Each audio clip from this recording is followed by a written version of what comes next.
Hey guys, if you've just stumbled across this video, then hello. I'm Jade, a digital artist and illustrator, and recently I hit 3k over on Instagram. So to celebrate, I thought it would be fun to do a draw this in your style, and a little giveaway too. If you're in the art community, you may have heard of or even participated in an art challenge called a draw this in your style. A draw this in your style is an art challenge set by an artist where you redraw their original drawing in your own style. Often artists create a character for you to redraw and then allow you to change the pose and put your own spin on it too. A lot of artists do these challenges to either celebrate reaching a goal, do an extended giveaway, or just to have some fun with their community. I always love doing draw this in your style challenges. I try to participate in a few other artists' ones throughout the year.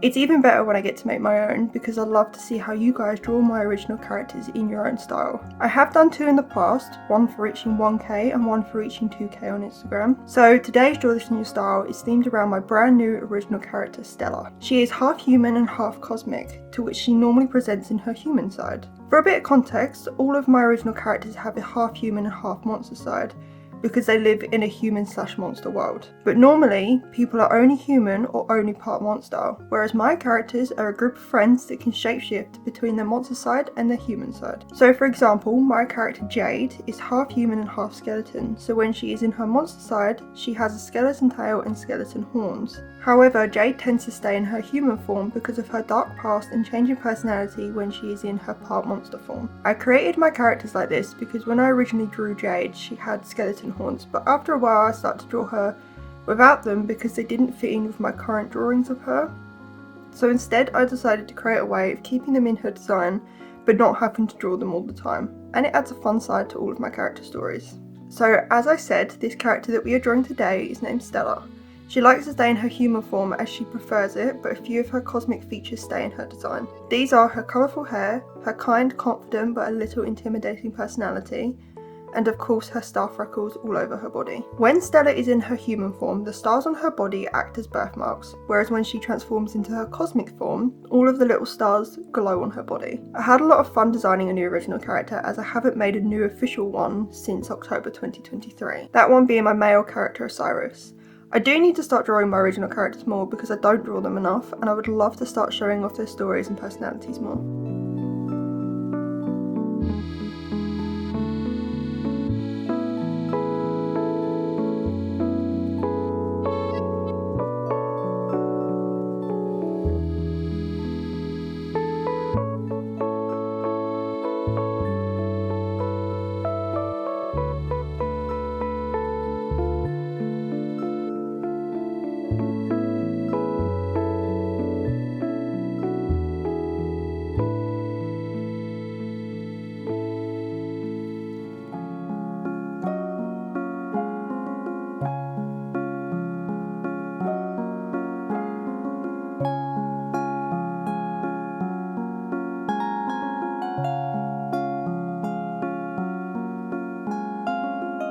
As I mentioned, this is a draw this in your style, which if you're an artist you can participate in it. The rules are: 1. Redraw this drawing in your own style. You are free to change the pose, composition, etc. But Stella has to be recognisable, so have some fun with it. 2. You can use any medium you like. 3. Post your entry on a public Instagram account and use the hashtag AJDesigns3K. Also, don't forget to tag my Instagram account in the post/caption. The deadline for this is the 30th of September, so make sure to head over to my Instagram to see the full drawing and to see more information on it.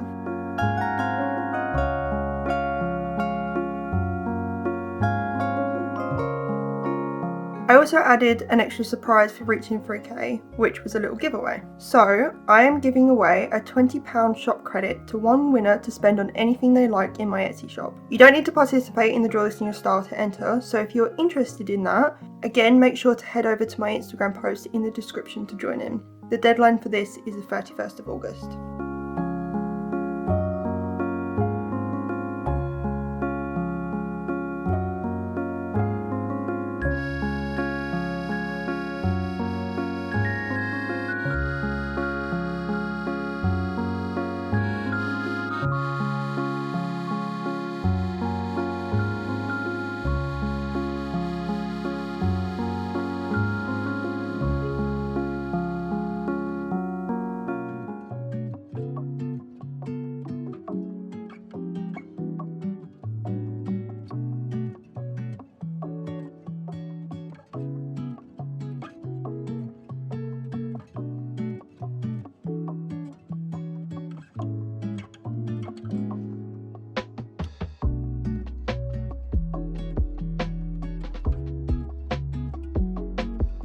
So, getting into this drawing. The biggest task after I have colour blocked my character is rendering and adding the details.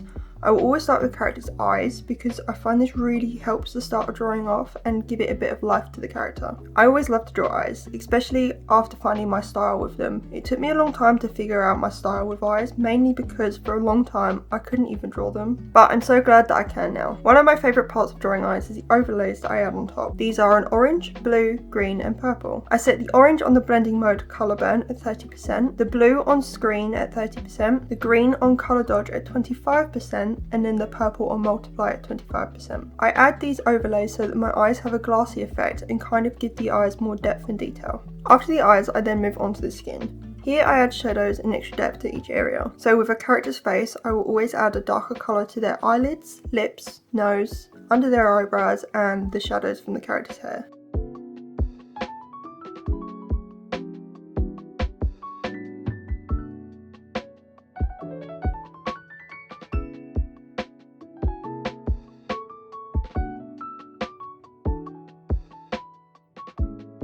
Then for the body, I will usually add a shadow under the character's chin using two colours that are darker than the original skin colour. Most of the time with skin, I will reference my previous drawings and work out where shadows would fall and where natural darker areas would be due to the 3D depth of a body part. This part I find is nice to ease me into a drawing and to get used to adding all of the details, as when I get to the clothes that the character is wearing it gets a bit more difficult due to the folds and shadows that would appear on the clothes themselves.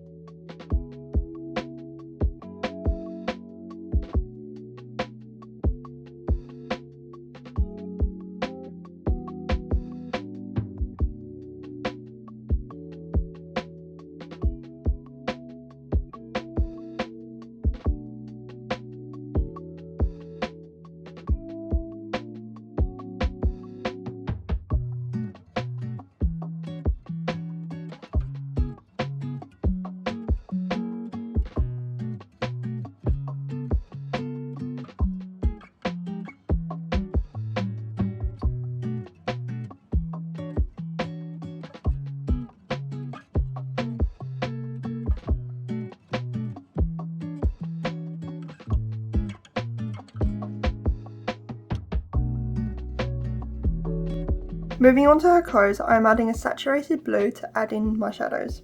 This will later be put on the blending mode multiplier to darken the colour but keep the saturation at a nice level. With a lot of my character's clothing, I will add in basic shapes for the shadows, especially for tighter clothing, and then add an extra colour using the airbrush. This is the easiest way that I have found to add natural depth to an area without making it look too crowded or confusing. So for her top, I first tried a pink colour but this didn't work as well. So I then changed it to a purple and set the blending mode to multiply, which as you can see shows the curve of her body without too much detail being needed. Then I also like to add a colour variation gradient to any clothes, so with her top I'm adding a nice pink to the top part and setting this to the blending mode colour dodge. I then repeated this same process with her bottoms.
Metal has slowly become my favourite thing to draw since I have learned that rendering it is pretty easy. The biggest tip I can give with rendering metal is always make sure you have a reference until you're comfortable drawing it yourself. Once you have the basic shapes and understanding of metal, just adding this to your drawing will easily create the look and feel of metal. One of my favourite ways of rendering metal is how I did the stars on her chains. This was a beveled look. So after adding the basic light and dark area of the star, I then duplicate the light layer and change the colour to the darker colour, and then move it slightly so it's just peeking out under the light area. I then repeat this for the dark area. This process kind of mimics a beveled look, and I find it is the easiest way to render metal and make it look like metal.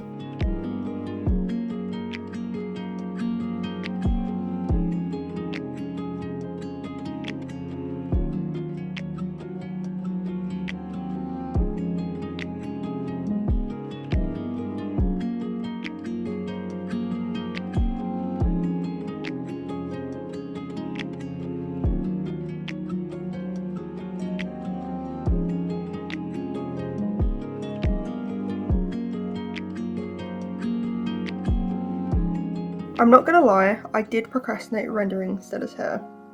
Usually I render a character's hair straight after I add the shadows to their skin.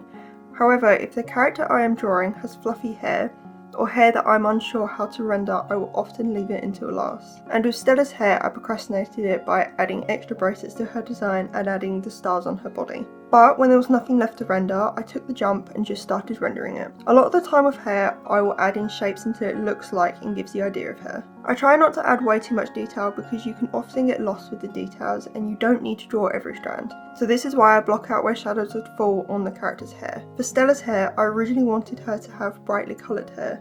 So I decided on a blue, purple, pink and yellow gradient to represent her cosmic universe side. But when actually rendering her hair, I took the colours away and did it in green so that it was a lot easier to see what I was drawing without the confusion of all the colours. Then once I had rendered her hair, I just went in and added all of the colours that I originally wanted until I achieved the cosmic sunset-like look.